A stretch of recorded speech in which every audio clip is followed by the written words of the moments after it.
This person looks to me as though they have very soft palms. Soft hands are characteristically very supple. Their lines will be quite faint or delicate looking, and when you touch the skin there will be a lot less friction than on one with very deeply ingrained skin texture. And so what this means is that there's a lot of receptivity in this person and in their personality.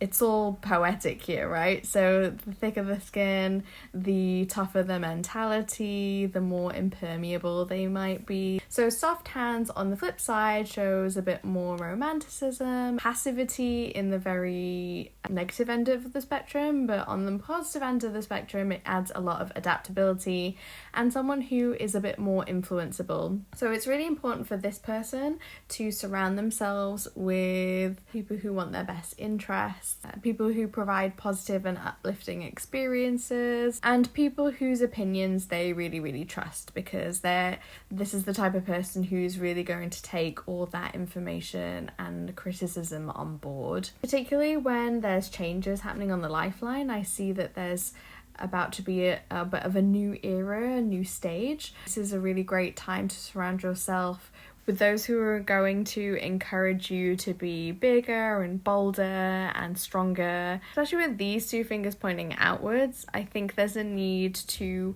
figure your own path at the moment. So try to surround yourself with people who are supportive, but not necessarily always sort of putting their 2 cents in, because this is going to be a time in which you perhaps need to really go inwards and figure out what works for you and what your values are. On the fate line here, I see that there's a bit of a transfer of energy from responsibilities and priorities to things which give you a lot of personal satisfaction, happiness, and enhance your creativity. And with all of these themes, there's not a one size fits all. The path to that is going to be very personal. And something that might also help with this very receptive hand type is also making sure that your physical environment is optimum.